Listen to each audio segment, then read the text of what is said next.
Κυρίες και κύριοι, χαίρετε.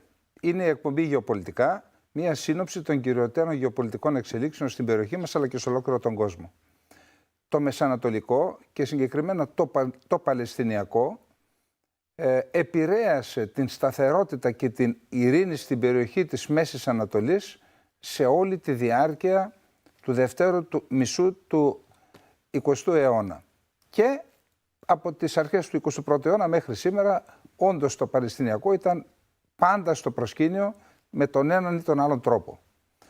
Η επίθεση της Χαμάς της 7ης Οκτωβρίου του 2023 άνοιξε ένα νέο κύκλο, ο οποίος πλέον έχει τη δυναμική να επηρεάσει ακόμα και την παγκόσμια σταθερότητα. Εάν κλιμακωθούν οι επιχειρήσεις, αν ανοίξουν νέα μέτωπα, εάν εμπλακεί και το Ιράν, τότε μιλάμε για έναν περιφερειακό πόλεμο που, όπως είπαμε, μπορεί να επηρεάσει ακόμα και την παγκόσμια σταθερότητα. Επειδή αυτό το ζήτημα της Παλαιστίνης, το ζήτημα του πολέμου μεταξύ του Ισραήλ και της Χαμάς, το ενδεχόμενο της χερσαίας επιχείρησης και της βολής στη Γάζα, είναι ένα τεράστιο ζήτημα με πολύ σημαντικές γεωπολιτικές, πολιτικές αλλά και διπλωματικές πτυχές. Καλέσαμε στην σημερινή μας εκπομπή τον πρέσβη επιτιμή, τον κύριο Γεώργιο Αϊφαντή, για να συζητήσουμε μαζί του όλες αυτές τις ενδιαφέρουσες πτυχές αυτής της υπόθεσης. Κύριε πρέσβη, καλώς ήρθατε. Καλησπέρα σας κύριε Καλεντερίδη, σας ευχαριστώ πολύ για την πρόσκληση. Σας καλωσορίζουμε στην εκπομπή μας. Όπως είπα και στην εισαγωγή μου, η 7η Οκτωβρίου εγκαινιάζει μια νέα περίοδο στην περιοχή μας. Και από ό,τι φαίνεται, παρατηρώντας τις εξελίξεις σε ολόκληρο τον κόσμο, ποτέ μέχρι στιγμής μια επίθεση που έγινε από 1.000 έως 1.500 ενόπλους δεν προκάλεσε, δεν αποτέλεσε θριαλίδα εξελίξεων που μπορούν να επηρεάσουν, όπως είπα, την παγκόσμια σταθερότητα. Πώς κρίνετε εσείς αυτή την υπόθεση? Κύριε Καλεντερίδη, αυτό που συνέβη το πρωί της 7ης Οκτωβρίου ήταν μια υπόμνηση ότι στην Ισραηλινή κοινή γνώμη και στην παγκόσμια δυτική κοινή γνώμη ότι δεν μπορεί να υπάρχει μια κόλαση στη Γάζα η οποία δεν θα υπερχιλίζει κατά καιρούς και θα μετατρέψει σε κόλαση και το γειτονικά εδάφη του Ισραήλ. Αυτό και ακριβώς συνέβη. Δηλαδή η Ισραηλινή κοινή γνώμη πρέπει να συνειδητοποιήσει πρώτον ότι με την Χαμάς πρέπει να τελειώνει, διότι η Χαμάς χρησιμοποιεί τον τρόμο, τις τυφλές δολοφονίες αμάχων για να πετύχει πολιτικούς σκοπούς. Άρα δεν μπορείς να διαπραγματευτείς με μια τέτοια οργάνωση και δεν μπορείς να αφήσεις να ασκεί τρομοκρατία. Ένα λοιπόν το κρατούμενο πρέπει να εξαλειφθεί και για να μην αντικατασταθεί από μια άλλη οργάνωση η οποία με το ίδιο ή διαφορετικό όνομα, ιδεολογικό κάλυμα θα ξανακάνει σε λίγο χρονικό διάστημα το ίδιο, θα απειλήσει δηλαδή μαζικά την ασφάλεια του Ισραήλ, θα πρέπει για την ίδια την κατοχύρωση της ασφάλειας των Ισραηλινών πολιτών να υπάρξει βιώσιμο Παλαιστινιακό κράτος. Και βιώσιμο σημαίνει κράτος με εδαφική συνοχή, με εδαφική συνέχεια, contiguity το λένε στην γλώσσα των διαπραγματευτών. Και αυτό συνεπάγεται απόσυρση επικισμών που έχουν φτιαχθεί ακριβώς στη Δυτική Όχθη, για να μην υπάρχει καμία εδαφική συνέχεια, να μην υπάρχει βιώσιμο Παλαιστινικό κράτος. Οι επικισμοί έχουν πάρει τα επίκαιρα σημεία, το νερό, τους δρόμους και έχουν φτιάξει μια κατάσταση που την περιγράφουν οι πολιτικοί σχολιαστές ως δέρμα της λεοπάρδαλης, όπου κανένα χρώμα δεν έχει συνέχεια. Δεν μπορεί λοιπόν να υπάρξει ένα κράτος Παλαιστινιακό, το οποίο θα διακόπτεται από βαθύτατους, καλά οργανωμένους και σε άλλη ταχύτητα κινούμενους, σε άλλο επίπεδο ζωής κινούμενους Ισραηλινούς θύλακες. Αν λοιπόν το Ισραήλ θέλει να φροντίσει την ασφάλειά του μακροπρόθεσμα, και αυτό του υπενθύμησε η Χαμάς το πρωί και οι Παλαιστίνοι που την υποστηρίζουν εκείνο το πρωί του Σαββάτου, θα πρέπει να φτιάξει να συμβάλλει στην οικοδόμηση Παλαιστινιακού κράτους. Αυτό που ζητάει από το 1948 η διεθνής κοινότητα. Τι ζητάει? 2 κράτη στην Παλαιστίνη. Το ένα του κράτους του Ισραήλ υπάρχει, πρέπει να συνεχίσει να υπάρχει, να ζει μέσα σε σαφώς καθορισμένα σύνορα και τα οποία θα του παρέχουν ασφάλεια. Το άλλο που πρέπει να φτιαχτεί και λείπει αυτή τη στιγμή είναι το Παλαιστινιακό κράτος. Κύριε Πρέσβη, ναι, έχετε δίκιο, αυτό είναι το ιδεατό. Όμως από τη στιγμή που έχουν γίνει αυτοί οι οικισμοί των επίκων, κυρίως στην Δυτική Όχθη, αφού έχει διακοπεί η εδαφική συνέχεια της Δυτικής Όχθης και από τη στιγμή που είναι αδύρυτη ανάγκη για το Ισραήλ, κατά την άποψή μου το αίσθημα ασφάλειας στους κατοίκους του Ισραήλ μετά την επίθεση της 7ης Οκτωβρίου έχει πληγεί, θα έλεγα και ανεπανόρθωτα. Επίσης έχει πληγεί το κύρος του κράτους του Ισραήλ, της κυβέρνησης του Ισραήλ και του στρατού και των υπηρεσιών πληροφοριών και ασφάλειας. Αυτό για να αποκατασταθεί το κύρος αλλά και το αίσθημα ασφάλειας θα πρέπει να εξοντωθεί μέχρι και το τελευταίο στέλεχος ή ένοπλος της Χαμάς. Άρα ασχέτως των δυσκολιών που παρουσιάζονται και αναφέρομαι κυρίως στις απώλειες των αμάχων, είναι περίπου απίθανο η παρούσα κυβέρνηση του Ισραήλ να μην επιδιώξει να εξοντώσει τα στελέχη, την οργάνωση της Χαμάς που είναι στη λωρίδα της Γάζας. Αυτό συνεπάγεται όμως ένα σχέδιο για την επόμενη μέρα. Δηλαδή θέλει χρόνο, εβδομάδες ίσως και μήνες, και την επόμενη μέρα πρέπει να υπάρχει μια νέα διοίκηση στη Γάζα η οποία θα αποτελέσει το δεύτερο συστατικό ενός Παλαιστινιακού κράτους. Άρα εδώ έχουμε την εξής κατάσταση. Από τη μία πλευρά την Δυτική Όχθη με τους τους παράνομους οικισμούς των επίκων και από την άλλη την Γάζα με άδειλο το αύριό της μετά την χερσαία επιχειρήση όποτε αυτή γίνει. Πόσο πιθανό είναι να έχουμε την επόμενη μέρα ένα Παλαιστινιακό κράτος που αποτελεί προϋπόθεση, αυτό νομίζω ότι είναι κοινός τόπος.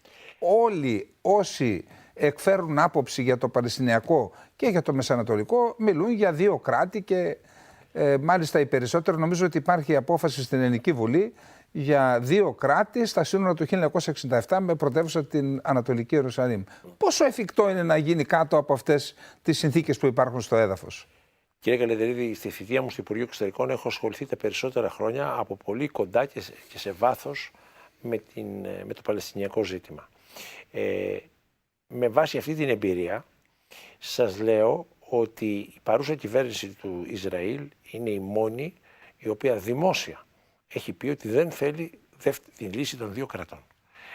Τα υπερορθόδοξα ακροδεξιά ρατσιστικά κόμματα που μετέχουν στην κυβέρνηση του Ισραήλ λένε ότι σε κανένα κομμάτι γης της Παλαιστίνης που αναφέρεται στη βίβλο, και η βίβλος καλύπτει όλη την Παλαιστίνη, έτσι, τη Χεβρώνα, τη Ραμάλα, παντού, δεν μπορεί να απαγορευτεί στους Ισραηλινούς να πάνε να ζήσουν. Γιατί τους το έχει υποσχεθεί, αυτή τη γη που αναφέρεται στη βίβλο τους την έχει υποσχεθεί ο Θεός.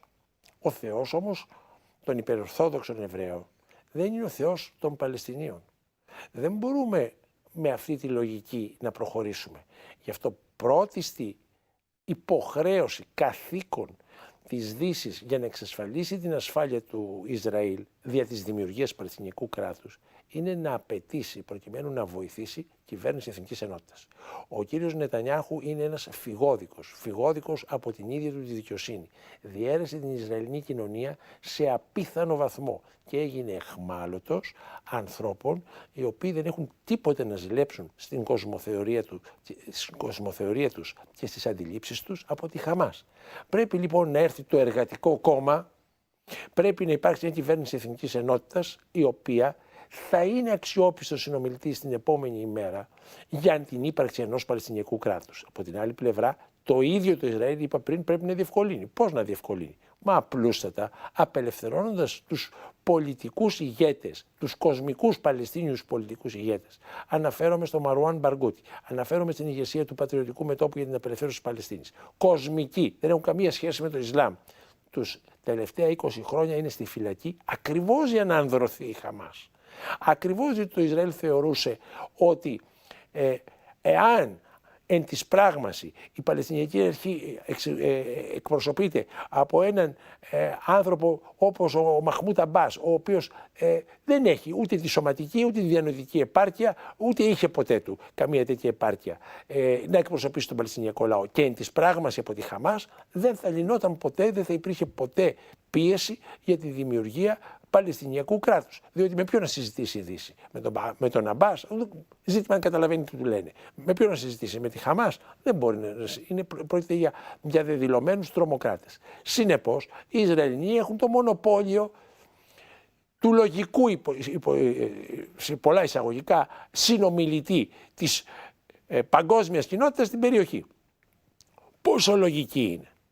Πόσο λογική είναι? Φάνηκε το πρωί της 7ης Οκτωβρίου.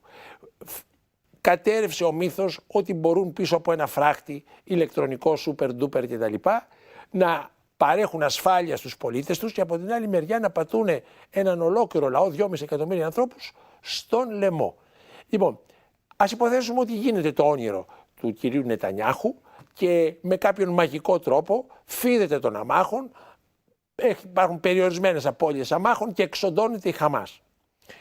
Μετά τι θα γίνει με τους Παλαιστίνιους της Δυτικής Όχθης? Οι υπερορθόδοξοι Εβραίοι και ο κύριος Νετανιάχου δεν έχει κανένα πρόβλημα. Κολλεί από το ίδιο βαρέλι είναι και αυτοί οι Παλαιστίνοι, οι τρομοκράτες. Μερικοί είναι χριστιανοί, δεν έχει σημασία, και αυτοί οι τρομοκράτες. Λοιπόν, άρα πού σταματάει αυτή η ρατσιστική λογική? Σταματάει στο ότι ο Νετανιάχου πηγαίνει να λογοδοτήσει απέναντι στον ελληνικό λαό στο δικαστήριο και για τις απάτες του και για την ανεπάρκειά του το κρίσιμο πρωί της 7ης Οκτωβρίου, και οι υπερορθόδοξοι Εβραίοι γυρίζουν από εκεί που ήρθαν, δηλαδή από το Μπρούκλιν της Νέας Υόρκης. Και το Ισραήλ, εάν θέλει ασφάλεια, εάν θέλει, άλλος είναι μόνο του. Η Ελλάδα θα πρέπει να το αρνηθεί το στρατηγικό βάθος. Εμείς να το βοηθήσουμε το Ισραήλ, και είμαι από τους λίγους προερχόμενους μάλιστα από την αριστερά που λέει ότι πρέπει να βοηθηθεί το κράτος του Ισραήλ για να υπάρχει με ασφάλεια, ναι. Αλλά δεν του δίνουμε λευκή επιταγή να κάνει τα ίδια και χειρότερα. Η Χαμάς που εδρεύει μέσα στο Υπουργικό Συμβούλιο του Ισραήλ σε βάρος των αμάχων Παλαιστινίων. Και αντί να τους φάζει με τα χατζάρια, να τους φάζει με τις βόμβες και τα εκρηκτικά. Συνεπώς, αν θέλει το Ισραήλ μόνο του, και θα εξαλειφθεί, διότι έχει 200.000 ρουκέτες η Χεσμολάχ στο νότιο Λίβανο. Πόσους μπορούν να σταματήσουν οι Ισραηλοί με όλα τους τα συστήματα? Εγώ ήμουν κάτω το 2006, 30.000 ρουκέτες είχε το Χεσμολάχ και τους έκαναν τη ζημιά οι πιο απαρχιωμένες. Αυτές που πέφτανε εντελώς τυχαία, εντελώς στα κουτουρού, και είχε αδειάσει όλο το Ισραήλ, είχαν φύγει εκτός βεληνικούς, είχε νεκρώσει το λιμάνι της Χάιφα. Συνεπώς, το Ισραήλ είναι σε υπαρξιακό κίνδυνο, αλλά πρέπει πρώτα απ' όλα να βοηθήσει τον ίδιο τον εαυτό, ώστε εμείς που είναι στρατηγικός μας σύμμαχος στην περιοχή, για τον απλούστατο λόγο ότι η Χαμάς είναι εργαλείο της Τουρκίας και εμείς είμαστε σε στρατηγική αντιπαράθεση με της Τουρκίας, αν το έχει καταλάβει, με την Τουρκία, αν το έχει καταλάβει αυτό η κυβέρνησή μας. Για να μπορέσουμε να το στηρίξουμε, πρέπει να μπορέσει να στηρίξει τον εαυτό του. Οι διάφοροι θρησκόληπτοι, μπροστά στους οποίους ο Χουνίγια είναι παιδί του νηπιαγωγείου, που βρίσκονται στην κυβέρνηση του Ισραήλ, πρέπει να φύγουν χθες. Γιατί απεδείχθησαν ότι είναι επικίνδυνοι και γιατί δεν προσφέρουν τίποτα για την επόμενη ημέρα. Η λογική τους είναι να βομβαρδίσουμε το Ιράν. Δηλαδή, αφού τελειώσουμε με τους Παλαιστίνιους της Δυτικής Όχθης, μετά θα πρέπει να τελειώσουμε και με το Ιράν. Τώρα, κύριε Πρέσβη, τώρα μου δίνετε την λαϊκή έκφραση, μου δίνετε πάσα. Ξέρετε, η κατάσταση έχει ως εξής. Καταρχάς, έχει δηλώσει η Χεσμολάχ ότι υπάρχει συνεργασία. Προχθές μάλιστα συναντήθηκαν στο Λίβανο ο υπαρχηγός της Χαμάς με τον Νασράλα, τον ηγέτη της Χεσμολάχ, και με τον ηγέτη της Ισλαμικής Τζιχάντ. Συναντήθηκαν στο Λίβανο, υπάρχει συνεργασία. Έχουμε δήλωση λοιπόν του Νασράλα που λέει ότι αν γίνει η χερσαία επιχείρηση εισβολής στη Γάζα, θα εμπλακεί, θα ανοίξει ένα δεύτερο μέτωπο στο βόρειο Ισραήλ, στο νότιο Λίβανο από τη Χεσμολά. Έχουμε ανταπάντηση από το Ισραήλ που λέει ότι αν εμπλακείτε εσείς, τότε εμείς θα χτυπήσουμε το Ιράν. Και φυσικά αν χτυπηθεί το Ιράν θα ανταπαντήσει το Ιράν. Οι ΗΠΑ βρίσκονται εκεί με πλειάδα πλοίων, με βαλιστικούς πυράβλους και με πυράβλους κρούζ και με πιθανότατα και με άλλα όπλα πιο επικίνδυνα, που σημαίνει ότι θα έχουμε εμπλοκή αν απαντήσουν οι ΗΠΑ, αν χρησιμοποιήσουν την αντιπυραυλική ομπρέλα, την πιο σύγχρονη αντιπυραυλική ομπρέλα που διαθέτουν οι ΗΠΑ, την THAAD, εάν την χρησιμοποιήσουν για να αναχαιτήσουν πυράβλους, βαλιστικούς πυράβλους από το Ιράν, όπως αντιλαμβάνεται ο καθένας, τότε έχουμε εμπλοκή του Ιράν με τις ΗΠΑ, πολεμική εμπλοκή. Και ο πόλεμος ανοίγει, από τοπικός γίνεται περιφερειακός και κανείς δεν ξέρει τι άλλο μπορεί να συμβεί. Ξέρετε, η Κίνα εξαρτάται, αν δεν κάνω λάθος, σε ποσοστό 40% από το πετρέλαιο του Ιράν. Έχει και η Κίνα λοιπόν, ας πούμε, ένομο συμφέρον να υπερασπίσει τα συμφέροντά της με το Ιράν. Δηλαδή υπάρχει μία δυναμική και έχει υποθεί αυτό από τα επισημότερα χείλη, από τις μεγάλες δυνάμεις του κόσμου. Εδώ λοιπόν υπάρχει ένα ζήτημα ότι αν ανοίξει ο πόλεμος, τότε πραγματικά θα τεθεί σε κίνδυνο το κράτος του Ισραήλ, εκτός και αν εμπλακεί με όλες τις δυνάμεις που έχει η Ουάσιγκτον σε αυτόν τον πόλεμο. Εσείς τι πιθανότητες δίνετε από τη στιγμή που είπαμε ότι το Ισραήλ, για να μπορέσει να αποκαταστήσει το κύρος του και το αίσθημα ασφάλειας στους πολίτες, πρέπει να ξεριζώσει τη Χαμάς. Η Χαμάς μπορεί να ξεριζωθεί χωρίς χερσαία επιχείρηση. Και αν γίνει χερσαία επιχείρηση, πόσες πιθανότητες δίνετε με βάση τη διπλωματική σας εμπειρία να επεκταθεί, να κλιμακωθεί ο πόλεμος?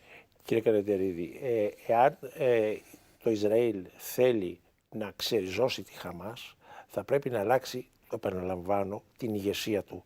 Διότι η ηγεσία αυτή την εξέθρεψε τη Χαμάς, ήταν σε έμεσο διάλογο μαζί της και απεδείχθη ανίκανη να προστατεύσει τους πολίτες ακριβώς από τον Φραγκενστάιν που έφτιαξε η ίδια.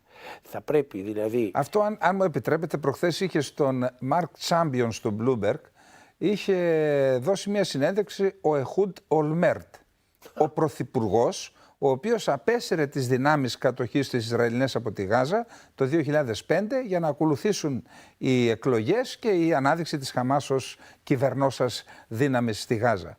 Είπε λοιπόν ότι αυτό το έπραξε με την προοπτική να δημιουργηθούν συνθήκες για τη δημιουργία του Παλαιστινιακού κράτους και ότι κατηγορεί ευθέως τον Νετανιάχου ότι στην ουσία δέχθηκε την γιγάντωση της Χαμάς στην περιοχή, διότι αυτή ακριβώς η ύπαρξη της Χαμάς στη Γάζα εκμηδένιζε την πιθανότητα να δημιουργηθεί κράτος, Παλαιστινιακό κράτος. Όμως, όταν έχουμε πολεμικές επιχειρήσεις εν καιρό πολέμου, όπως ξέρετε, ίσως μόνο η Ελλάδα έκανε εκλογές το 1920.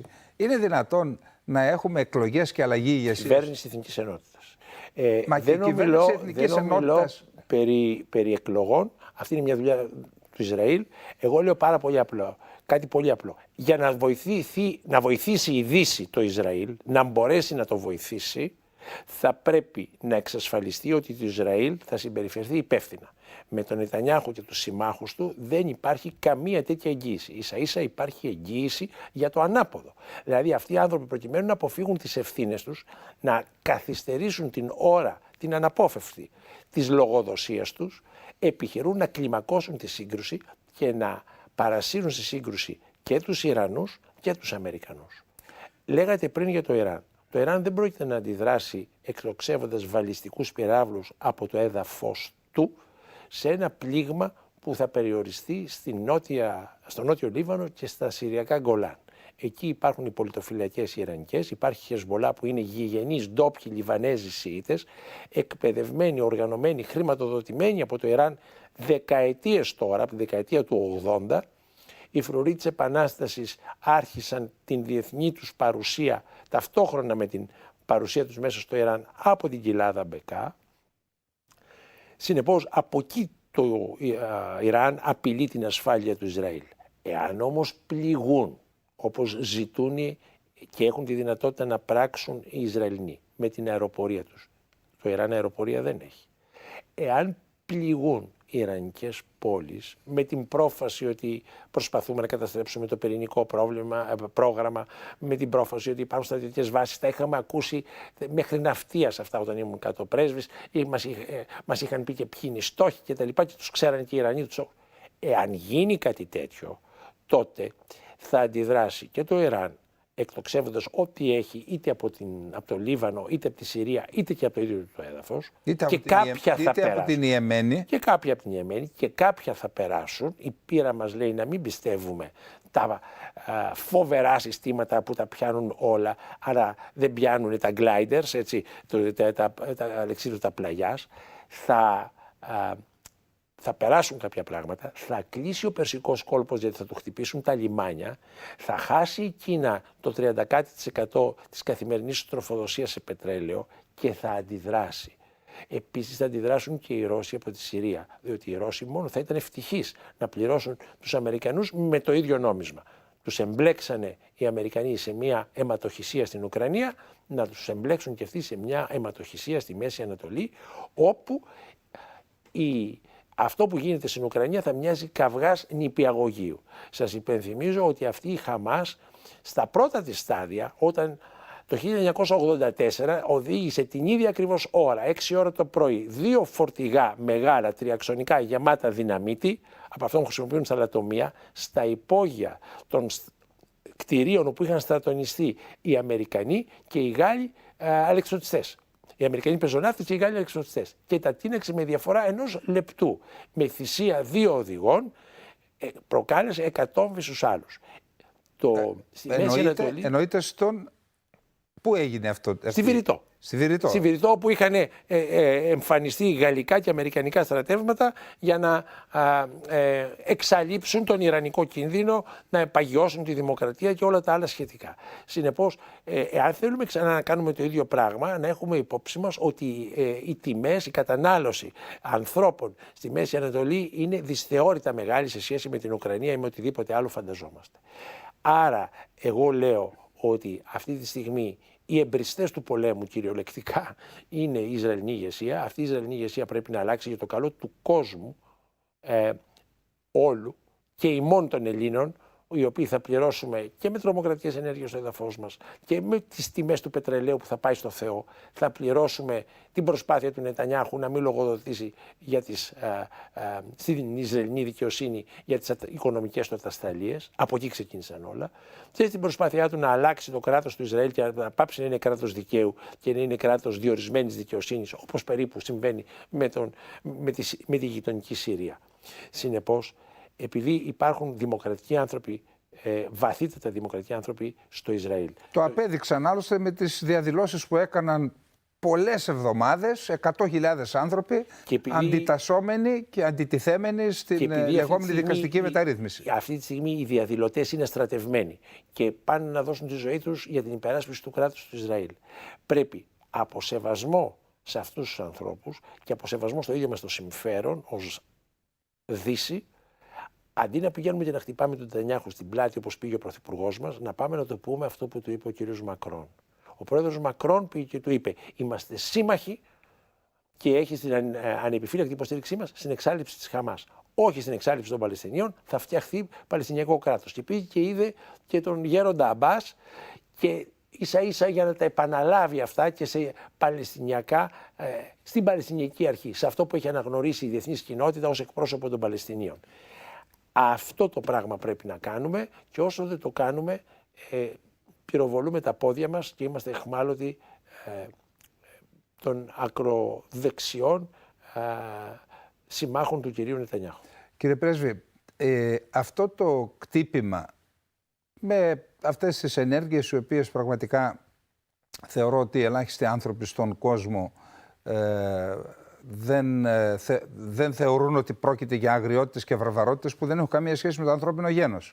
Μάλιστα ρωτήθηκε τις προηγούμενες ημέρες ένας τέλεχος της Χαμάς για τις δολοφονίες αμάχων, παιδιών, γερόντων και από το BBC και εγκατέλειψε την συνέντευξη.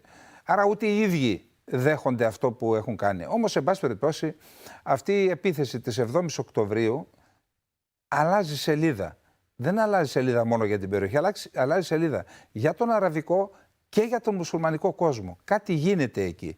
Υπάρχουν απόψεις και μάλιστα από έγκριτους αναλυτές και θα έλεγα και σοφούς Εβραίους, όπως ο Χαρίρι, που λένε ότι η Χαμάς νίκησε νοκάουτ, αναφέροντας ότι τον πόλεμο τον κερδίζει αυτός που πετυχαίνει τον πολιτικό του στόχο, όχι αυτός που κερδίζει στο μέτωπο. Και λέει ότι ο πολιτικός στόχος της Χαμάς και όσων βρίσκονται πίσω της, εννοεί το Ιράν και ίσως και στο βάθος τη Ρωσία και την Κίνα και την Τουρκία, ότι ο πολιτικός στόχος της Χαμάς ήταν να κάνει την επίθεση, να είναι πολύ νεκρή, βάρβαρη η επίθεση, ούτως ώστε να δικαιολογεί, να καθιστά απαραίτητη την εισβολή του Ισραηλινού στρατού. Η εισβολή του Ισραηλινού στρατού στη Γάζα είναι αναπόφευκτο να έχει σοβαρές απώλειες αμάχων, οι οποίες σοβαρές απώλειες αμάχων θα συσπυρώσουν τον αραβικό και τον μουσουλμανικό κόσμο και θα αναδείξουν το Παλαιστινιακό σε διεθνές επίπεδο. Αυτός είναι ο στόχος της Χαμάς. Επίσης, θα συσπυρώσουν τον αραβικό και τον μουσουλμανικό κόσμο εναντίον του Ισραήλ και των Ηνωμένων Πολιτειών της Αμερικής, τεινάζοντας στον αέρα τις προσπάθειες τουλάχιστον μια δεκαετία της Ουάσιγκτον και του Τελαβίβ να διαμορφώσουν νέου τύπου σχέσεις με τον αραβικό και τον μουσουλμανικό κόσμο, όπως για παράδειγμα οι συμφωνίες του Αβραάμ, οι οποίες θα επιτρέψουν στις δύο χώρες, Ηνωμένες Πολιτείες Αμερικής και Ισραήλ, να υλοποιήσουν τους στρατηγικούς τους στόχους σε αυτή την κρίσιμη περιοχή. Είναι η παγκόσμια ενεργειακή βιομηχανία η περιοχή αυτή. Λέει λοιπόν ο Χαρίρι ότι ιδιαίτερα μετά τον βομβαρδισμό του νοσοκομείου, δεν έχει σημασία ποιος τον έκανε, ό,τι και στοιχεία και να παρουσιάσει το Ισραήλ, ο μουσουλμανικός και ο αραβικός κόσμος έχει πιστεί ότι το έκανε το Ισραήλ. Άρα εκείνοι οι 471 νεκροί που αμφισβητούνται, που επικαλείται η Χαμάς, συσπήρωσαν τον κόσμο και έτσι δεν είναι απαραίτητη πλέον η εισβολή. Και έχουμε σήμερα τον μουσουλμανικό και τον αραβικό κόσμο να πνέει μένεια εναντίον του Ισραήλ και εναντίον των ΗΠΑ. Είχαμε προχθές κοινή δήλωση των Υπουργών Εξωτερικών των περισσότερων αραβικών χωρών εναντίον του Ισραήλ, που το καταδικάζουν για την παραβίαση του δικαίου του πολέμου με τους θανάτους των αμάχων. Άρα εδώ φαίνεται ότι υπάρχει ένας πολιτικός νικητής και η Χαμάς ανέδειξε το Παλαιστινιακό, το Ιράν, η Κίνα και η Ρωσία επωφελούνται στην ουσία από τα αποτελέσματα αυτού του πολέμου. Άρα πού βρισκόμαστε τώρα, κύριε Πρέσβη? Τι μπορεί να γίνει από τη στιγμή που υπάρχει αίσθηση ότι πολιτικά κέρδισαν η Χαμάς, κέρδισε σίγουρα η Τεχεράνη, διότι πέτυχε το στόχο να σταματήσει αν θέλετε, η κορυφαία στιγμή αυτής της εργόδους προσπάθειας της Ουάσιγκτον και του Τελαβίβ ήταν η σύναψη σχέσεων του Ισραήλ με τη Σαουδική Αραβία. Αυτό τινάχτηκε στον αέρα και άρα ο μεγάλος κερδισμένος είναι η Τεχεράνη, ο μεγάλος κερδισμένος είναι η Κίνα, διότι τεινάζεται στον αέρα το σχέδιο του άξονα Ινδία, Ομάν, Σαουδική Αραβία, Ιορδανία, Ισραήλ, Κύπρος, Ελλάδα, Ευρώπη, δηλαδή ο αντιδρόμος του μεταξιού, ας τον ονομάσουμε έτσι, και φυσικά αυτός που ανοίγει σαμπάνιες θα είναι ο Πούτιν και οι συνεργάτες του, γιατί υπάρχει πρόβλημα. Είναι δύσκολο για τις ΗΠΑ να διαχειριστούν ταυτόχρονα δύο σημαντικά για την Ουάσιγκτον μέτωπα, το Ουκρανικό και το Μεσανατολικό, και με ένα άλλο δυνητικό μέτωπο στην Κίνα, στη Νότια Συνική Θάλασσα, στην Ταϊβάν, και αυτό να υπάρχουν οι αντικειμενικές συνθήκες που μπορεί και αυτό κάποια στιγμή, αν θελήσει να εκμεταλλευτεί την αδυναμία της η Κίνα, να τιναχτεί και αυτό να θερμανθεί και να τιναχτούν όλα στον αέρα. Πού πιστεύετε ότι βρισκόμαστε τώρα γεωπολιτικά πάνω σε αυτό το χάρτη όπως τον ανέπτυξα? Ως επαγγελματίας διπλωμάτης, κύριε Καλετερίδη, θα σας έλεγα ότι η λογική η οποία στηρίζεται πάνω στην ανάλυση που κάνατε, ότι ωραία, χάσαμε, πάμε τώρα και όπου βγει, είναι λάθος. Και είναι έγκλημα, διότι είναι χειρότερο από έγκλημα, διότι είναι λάθος, όπως έλεγε ο Ταλεράντος. Υπάρχουν τρόποι να εξισορροπηθούν οι επιτυχίες, είναι αμφισβήτητες επιτυχίες της Χαμάς και όλων αυτών πίσω από τη Χαμάς που περιγράψατε. Χρειάζεται ευελιξία, πολιτικό μυαλό, αυτά δηλαδή που λείπουν και από την ηγεσία των ΗΠΑ. Ο Μπάιντεν δεν φημίζεται αυτή τη στιγμή. Σωματικά ο άνθρωπος δεν έχει ούτε τις πολιτικές, τα πολιτικά περιθώρια, ούτε τα σωματικά περιθώρια για ευληγησία, για ευελιξία, για να κατεβάσει νέες ιδέες. Ο Μπλίνκεν ενδεχομένως, αλλά είναι ένας απλός υπουργός, Secretary of State, υπουργός εξωτερικών. Εγώ λέω κάτι πολύ απλό. Εάν παρουσιάζουν σαν αναπόφευκτο την Ισραηλινή εισβολή στη Γάζα και την εξόντωση της Χαμάς και με παράπλευρη απώλεια την εξόντωση των Παλαιστινίων που βρίσκονται εκεί, θα μπορούσε το Ισραήλ να πει, θα μπορούσε η Δύση να προτείνει, όποιος είναι εχέφρον να πει ότι ωραία, να φύγουν οι τρομοκράτες της Γάζα, να απομακρυνθούν, να έρθουν πλοία να τους πάρουν, να τους πάνε στην Ιεμένη, στο Ιράν, που θέλουν να τους πάνε. Εάν δεν το δεχτούν αυτό, τότε εντάξει, δίνω ακόμη μια παράταση να φύγουν και άλλοι άμαχοι, ας ανοίξει η Αίγυπτος επιτέλους τα σύνορα, να εγκατασταθούν προσωρινά εκεί οι άνθρωποι, θα διαλύσω τη Χαμάς, θα διαλύσω τα τούνελ, θα καθαρίσω από τα μπάζα, διότι δεν είναι βιώσιμη αυτή τη στιγμή η λωρίδα της Γάζα, και θα δεχθώ να επιστρέψουν όσοι είναι άμαχοι, όσοι δεν εμπλέκονται οργανικά με τη Χαμάς κτλ. Αυτή την πρόταση που δεν χρειάζεται να είναι κανείς Αϊνστάιν για να τη σκεφτεί, ακούσατε δεν τη λέει κανένας. Όχι. Ότι μια τέτοια πρόταση στέλνει τον κύριο Νετανιάχου την ηγεσία των Ισραηλινών ενόπλων δυνάμεων στη λογοδοσία. Έχει πέσει στο τραπέζι και το Ισραήλ είπε ότι δεν θα επιτρέψουμε να φύγουν. Θα τιμωρηθούν και θα πληρώσουν. Για το έγκλημα αν πάμε με τη λογική του να μετρήσουμε τα πτώματα, το Ισραήλ έχει σκοτώσει υπερδιπλάσιους Παλαιστίνιους αμάχους, δεν ξέρω πόσα μέλη της Χαμάς, λέει ότι έχει σκοτώσει κάποιους διοικητές κτλ. Που δεν τους ήξερε κανείς και, εν πάση περιπτώσει, μόνο το Ισραήλ κτλ. Πάντως η Χαμάς είναι εκεί, πυροβολεί κάθε μέρα, στέλνει πυράβλους κάθε μέρα, είναι εκεί. Η λογική ότι αρκετούς σκοτώσαμε, χάσαμε εμείς 1.400 ανθρώπους, οι άλλοι χάσαν 10.000. Δίνω την δυνατότητα της εκτόνωσης, θα έπρεπε να είναι, αν όχι πολιτική του Νετανιάχου, γιατί δεν το συμφέρει, θα έπρεπε να είναι πολιτική της Δύσης. Δεν τολμάει να το πει κανείς, διότι όλοι κάθονται σούζα μπροστά στο Ισραήλ. Η Ελλάδα όμως δεν έχει ενοχικό πλέγμα κατά του Ισραήλ. Δεν κάναμε εμείς το ολοκαύτωμα, δεν συμμετείχαμε στο ολοκαύτωμα. Προσπαθήσαμε στα μέτρα των δυνάμεών μας ως χώρα τότε να το εμποδίσουμε σε ό,τι αφορά την Ελλάδα. Άρα θα μπορούσαμε να εξηγήσουμε στους Ισραηλινούς ότι ας δοθεί αυτή η ευκαιρία εκτόνωσης που θα επέτρεπε, εάν μεν η Χαμάς θέλει να μείνει και να γίνει κουρμπάνι, ας πούμε, και να γίνουν μάρτυρες, να γίνουν, αλλά να αποχωρήσει πριν ο πληθυσμός. Δεν το δέχεται, κύριε Πρέσβη, δεν το δέχεται αυτό ούτε η Ιορδανία, ούτε η Αίγυπτος. Ο Σίση είπε, ωραία, αν θέλετε να φύγουν οι άμαχοι, να πάνε στην έρημο Νεγκέβ, στο δικό σας έδαφος, και όταν εκαθαρίσει η Γάζα από τους τρομοκράτες, τότε να επιστρέψουν. Δεν το δέχεται κανείς όσο δεν προτείνεται. Και η δουλειά των διπλωματών είναι να έχουν ιδέες, είναι να τις προτείνουν. Τίποτα δεν μπορεί να γίνει από μόνο του. Και είναι προφανές ότι δεν θα το δεχθεί οι άνθρωποι που χάνουν από αυτήν. Οι Ισραηλινοί στρατηγοί, οι οποίοι θα πρέπει να λογοδοτήσουν, έτσι, και θα λογοδοτήσουν,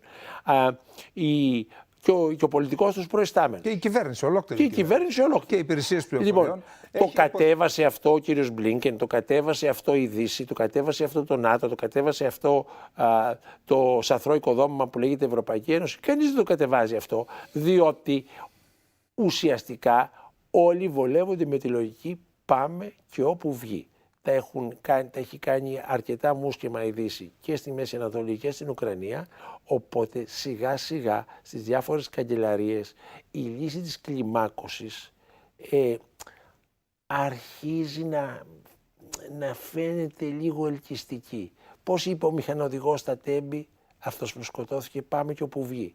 Λοιπόν, αλλά υπό τις περιστάσεις σηκώθηκε και έφυγε, προχώρησε. Έτσι και η Δύση αφήνει, και οι ευθύνες θα πέσουν μετά στο Ισραήλ, έτσι, όλοι αυτοί που αγαπούν τώρα το Ισραήλ μεθαύριο θα το μέμφονται, ότι προκάλεσε παγκόσμια ανάφλεξη ή περιοχική ανάφλεξη. Κύριε Πρέσβη, είναι την Πέμπτη, την παρελθούσα Πέμπτη, επισκέφθηκε την Ουάσιγκτον ο Υπουργός Εξωτερικών της Κίνας, ο Γουαν Γκί. Αναφέρθηκε ότι βρίσκεται εκεί για να συζητήσει το Μεσανατολικό και να προετοιμαστεί η συνάντηση τις επόμενες ημέρες του κυρίου Μπάιντεν με τον κύριο Σι Τζίνπινγκ, των δύο ηγετών. Επίσης, βρίσκεται στην Ουάσιγκτον ή στη Νέα Υόρκη, στις ΗΠΑ, ο Αμπτουλαχιάν, ο Υπουργός Εξωτερικών του Ιράν, για να συμμετάσχει σε μια έκτακτη σύνοδο των Ηνωμένων Εθνών για το Μεσανατολικό, αλλά με βάση δήλωση του Υπουργείου Εξωτερικών του Ιράν και για να κάνει πολιτικές επαφές εκεί στις ΗΠΑ για το Παλαιστινιακό, για το Μεσανατολικό. Με βάση αυτά που είπατε πάντως, η λύση στην εξίσωση είναι αδύνατη. Πάμε στο άπειρο. Θα ήθελα να εκμεταλλευτώ τη διπλωματική σας εμπειρία και να ρωτήσω.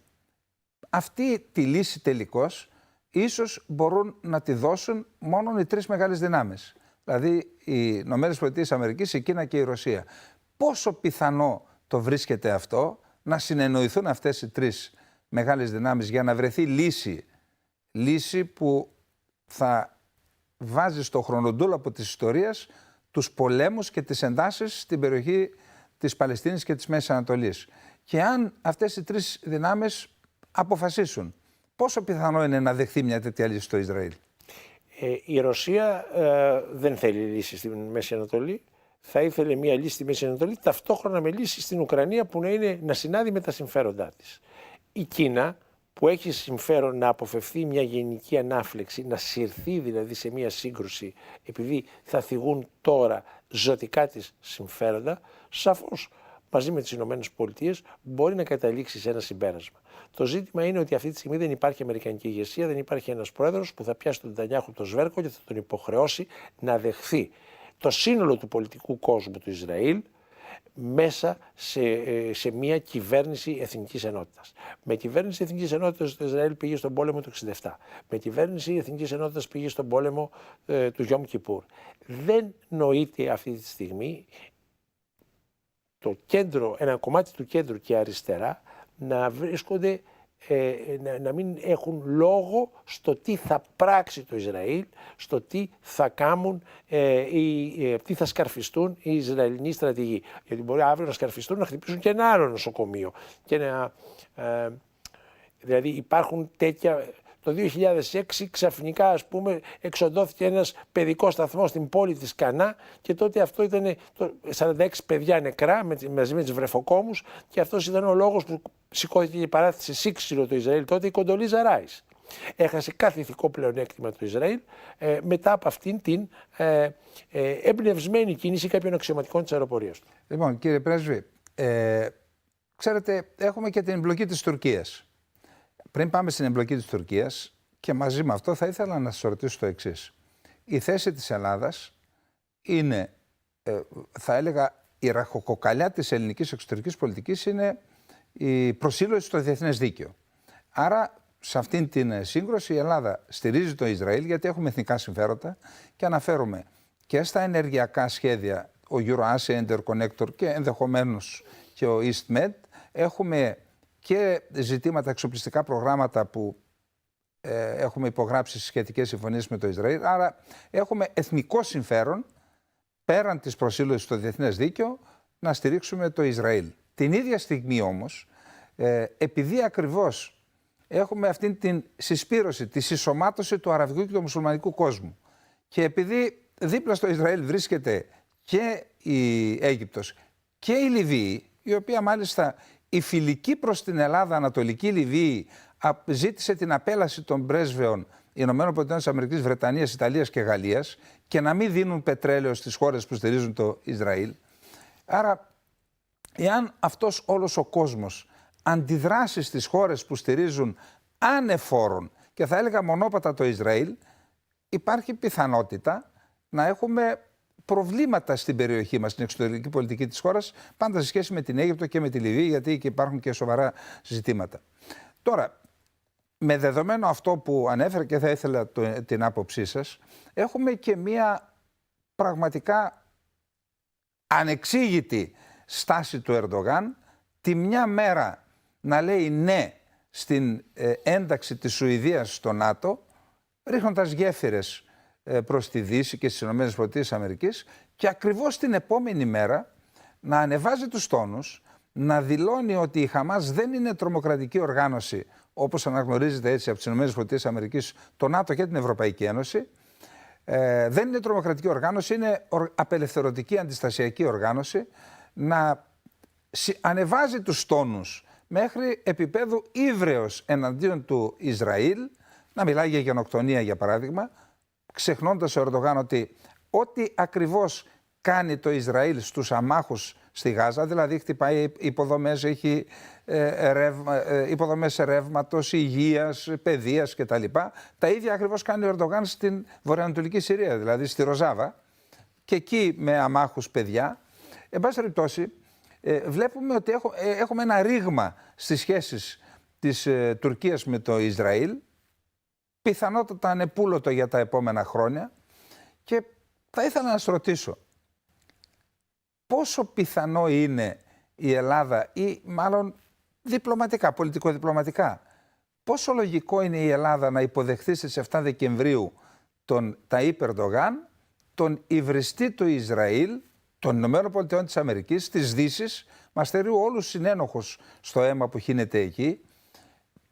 Πώς στέκει αυτό, έχει πολιτική και διπλωματική λογική η Ελλάδα, που είναι συντεταγμένη με την Δύση στο θέμα του Ισραήλ, να υποδεχθεί τον Ερντογάν, τον υβριστή της Δύσης, των ΗΠΑ και του Ισραήλ? Η Ελλάδα δεν είναι ενταγμένη στη Δύση, είναι υποτελής στη Δύση. Και αυτή η υποτέλεια του ελληνικού πολιτικού συστήματος εκφράζεται, η αποθέωσή της είναι η υποδοχή του Ερντογάν με όλα τα χαρακτηριστικά που το περιγράψατε. Σε αυτή τη συγκυρία. Δεν θα έχουμε αντιδράσεις από τη Δύση. Θα έπρεπε να του πούν λοιπόν, στο στοιχειώδες, να μην έρθει.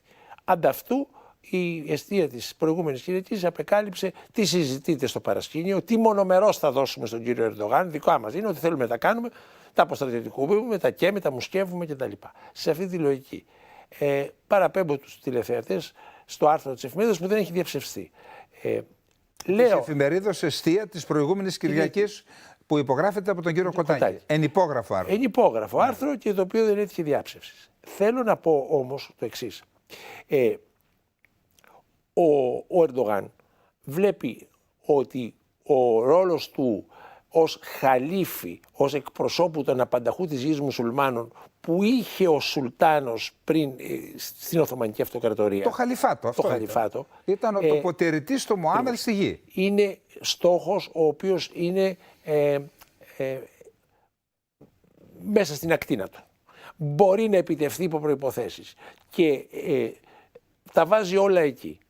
Δηλαδή διακινδυνεύει περαιτέρω αποξένωση από τη Δύση, ολοκληρωτική ρήξη με το Ισραήλ, προκειμένου να πάρει αυτό. Κάνει έναν λογαριασμό. Εμείς δεν σηκωθήκαμε μέσα στο ΝΑΤΟ να εξηγήσουμε ότι αυτή η πράξη υπονομεύει την αποτελεσματικότητα της συμμαχίας, μας θέτει σε κίνδυνο. Δεν μιλάμε χάρη της ελληνοτουρκικής προσέγγισης. Αυτό είναι τραγικό. Και είμαστε προσιλωμένοι στο διεθνές δίκαιο. Θα έλεγα ότι θα ήταν πολύ πιο πρακτικό και ίσως σωτήριο να είμαστε, η εξωτερική μας πολιτική να έχει πηξίδα τον Θεό, δηλαδή την Θεία Βούληση. Γιατί αυτή, σύμφωνα με τους πιο ειδικούς, υπάρχει. Το διεθνές δίκαιο είναι ένα νεφέλωμα αυτών οι οποίοι το έχουν ανάγκη. Ομιλούν από θέσεως αδυναμίας, άρα προσφεύγουν στο διεθνές δίκαιο. Δεν υπάρχει κάτι τέτοιο. Το διεθνές δίκαιο είναι αυτό που επιβάλλουν οι εκάστοτε νικητές. Λοιπόν, ας δούμε ότι το εθνικό μας συμφέρον αυτή τη στιγμή, και εδώ είναι ένα θέμα, μια παρατήρηση, επιτρέψτε μου, για την ελληνική κοινή γνώμη. Ο άνθρωπος στον δρόμο λέει: με ποιους είσαι, με το Ισραήλ ή με τους Παλαιστίνιους? Ποιος έχει δίκιο? Η απάντηση είναι: κανένας δεν έχει δίκιο. Και οι δύο έχουν δίκιο και οι δύο έχουν άδικο. Σε άλλα σημεία έχουν δίκιο, σε άλλα σημεία έχουν άδικο. Ο καθένας έχει το δικό του δίκιο. Μα η λογική του όμως του διπλωμάτη δεν μπορεί να είναι όπως η λογική του περιπτερά της γωνίας. Η λογική του διπλωμάτη είναι: είμαστε σε στρατηγική αντιπαράθεση με την Τουρκία. Η Τουρκία προβάλλει διεκδικήσεις πάνω στο εδάφη μας με το ιδεολόγημα, που δεν είναι μόνο ιδεολόγημα, είναι δόγμα εξωτερικής πολιτικής της γαλάζιας πατρίδας. Η Τουρκία έχει φτιάξει τη Χαμάς. Η Χαμάς είναι δημιούργημα εν πολλής της Τουρκίας. Εκεί είναι η έδρα των οικονομικών της επιχειρήσεων, εκεί είναι η έδρα της εκπαίδευσης, της τραυματίες της, περιθάλπτονται στα τουρκικά νοσοκομεία. Άρα εμείς πρέπει να είμαστε με το Ισραήλ. Ό,τι και αν είναι το Ισραήλ. Ο Τσόρτσιλ, όταν ο Χίτλερ επιτέθηκε στο Στάλιν, έκανε μια δήλωση στην Βουλή των Κοινοτήτων. Δεν παίρνω τίποτα, λέει, από όσα έχω πει εναντίον του κομμουνισμού και εναντίον του Στάλιν. Αλλά θέλω να σας πω, εάν ο Χίτλερ επιτίθεται στην κόλαση, θα έβρισκα να πω δύο καλές κουβέντες μέσα σε αυτή την αίθουσα για τον διάβολο. Λοιπόν, από τη στιγμή που η Τουρκία και η Χαμάς περίπου είναι σάρκα μία, εμείς έχουμε κάθε συμφέρον να οικοδομήσουμε στρατηγική σχέση με το Ισραήλ, και εξήγησα πριν κάτω από ποιους όρους αυτή γίνεται στρατηγική σχέση και όχι ακόμα μια σχέση υποτέλειας. Κύριε Πρέσβη, υπάρχουν μια σειρά αποζητήματα πάντως σε σχέση με την πολιτική που πρέπει να ακολουθήσουμε απέναντι στο Ισραήλ, όπως για παράδειγμα αυτό που είπατε για τους επίκους, για την κατοχή, που εάν στηρίξουμε τους παράνομους επικισμούς και την κατοχή, υπονομεύουμε την πολιτική μας στην Κύπρο. Όμως θα ήθελα, κλείνοντας, να σας θέσω ένα άλλο θέμα. Δεν ξέρω για ποιο λόγο, πάντως στην Αλβανία έγινε κάτι σαν να ευθυγραμμίστηκαν τα άστρα. Δηλαδή, την μία ημέρα βγήκε ο Μπερίσα, ο Σαλή Μπερίσα, ο βασικός πολιτικός αντίπαλος του Ράμα, και κουνούσε στα χέρια του ντοκουμέντα, χαρτιά δηλαδή, με βάση τα οποία από τα απόρριτα κονδύλια της αλβανικής αστυνομίας δόθηκαν 7.000 ευρώ στον μάρτυρα κατηγορίας του Μπελέρη, και ο ίδιος λέει ότι το κατηγορητήριο καταρρέει, διότι αυτός ο οποίος παγίδευσε τον Μπελέρη είναι πληρωμένος μάρτυρας του αλβανικού κράτους. Την επόμενη μέρα έχουμε δημοσίευμα του ιστοτόπου Χιμάρα, το οποίο μιλάει για επικείμενη δίωξη του μέχρι τις προηγούμενες εκλογές δημάρχου του Γκόρου. Αυτός, Έλληνας και αυτός, του αφαιρέθηκε η ελληνική υπηκότητα από τον κύριο Κοτζιά, αν δεν κάνω λάθος, γιατί συνέπραξε... Έκανε και ένα καλό κύριος Κοτζιάς. Έκανε. Συνέπραξε σε εγκληματικές πράξεις με τον άντρα της πρώην Υπουργού Εξωτερικών της Αλβανίας. Τι συμβαίνει εκεί λοιπόν? Έχουμε τον αρχηγό της αξιωματικής αντιπολίτευσης της Αλβανίας να υψώνει τον τόνο της φωνής του και να βρίσκει στοιχεία επωφελία της εθνικής μας υπόθεσης, γιατί η ελληνική μειονότητα είναι εθνική υπόθεση, και έχουμε και την επικείμενη δίωξη του Γκόρου, του μέχρι προχθές δημάρχου της Χιμάρας. Γιατί δεν ακούγεται αυτό, πολιτικά εννοώ, στην Ελλάδα, ούτε από την κυβέρνηση ούτε από τα κόμματα της αντιπολίτευσης? Τι συμβαίνει, ποια είναι η πολιτική της Ελλάδας στους Έλληνες της Βορείου Ηπείρου, παύλα Νότιας Αλβανίας? Τους αγνοεί. Αυτό είναι η επίσημη ελληνική πολιτική. Είναι μια όχληση των σχέσεων με την Αλβανία. Η κυρία Παπαδοπούλου έχει εκφραστεί ηταμότατα και εκφράζεται σε κάθε περίπτωση, σε κάθε περίσταση ηταμότατα για τον Μπελέρη. Τον αποκαλεί άνθρωπο με σκοτεινό παρελθόν, για το οποίο η κυρία Παπαδοπούλου δεν είναι διατεθειμένη να θυσιάσει τις ελληνοαλβανικές σχέσεις. Αυτό που συμβαίνει στην Αλβανία δείχνει ότι η Αλβανία είναι όριμη για ένταξη στην Ευρωπαϊκή Ένωση. Διότι πραγματικά αυτό που συμβαίνει στην Αλβανία δεν είναι τίποτα διαφορετικό από αυτό που συνέβη με την κυρία Καηλή στις Βρυξέλλες. Οι άνθρωποι βρίσκονται σε ευρωπαϊκό μήκος κύματος. Και εμείς από μια περίεργη διαστροφή, εμείς λέω οι υπόλοιποι Ευρωπαίοι, από μια περίεργη διαστροφή, επειδή είναι Αλβανοί, τους έχουν στη γωνία και δεν τους κάνουν πλήρες μέλος, δεν τους καθιστούν ως πλήρη μέλος μέσα στην Ευρωπαϊκή Ένωση. Αυτό, το λέω ειρωνικά προφανώς, έτσι, είναι μια τραγωδία για να καταλάβουμε τι προσπαθούμε να κάνουμε στην Αλβανία. Προσπαθούμε την χώρα η οποία παράγει και διακινεί τα περισσότερα ναρκωτικά, όχι πια στην Ευρώπη αλλά στον κόσμο, να την καταστήσουμε ισότιμο μέλος των Βρυξελών, διότι όταν το κάνουμε αυτό, ως διαμαγείας, η βάση της οικονομίας της θα διαφοροποιηθεί. Λοιπόν, κύριε Πρέσβη, ευχαριστούμε για την παρουσία σας στην σημερινή μας εκπομπή. Θεωρώ ότι προσπαθήσαμε να φωτίσουμε πολιτικές, διπλωματικές, γεωπολιτικές πτυχές αυτών που είναι σε εξέλιξη στην Μέση Ανατολή, στην Παλαιστίνη, στο Ισραήλ, στη Γάζα, με την ελπίδα και την ευχή ο πόλεμος αυτός να τελειώσει το ταχύτερο δυνατόν και κυρίως να μην επεκταθεί, γιατί υπάρχει κίνδυνος να πάρει φωτιά όλη η ανθρωπότητα. Σας ευχαριστώ. Εγώ σας ευχαριστώ. Ευχαριστούμε πολύ για την παρουσία σας. Χαρά μου. Εδώ φτάσαμε στο τέλος της εκπομπής. Μέχρι την επόμενη εβδομάδα να είστε όλες και όλοι καλά.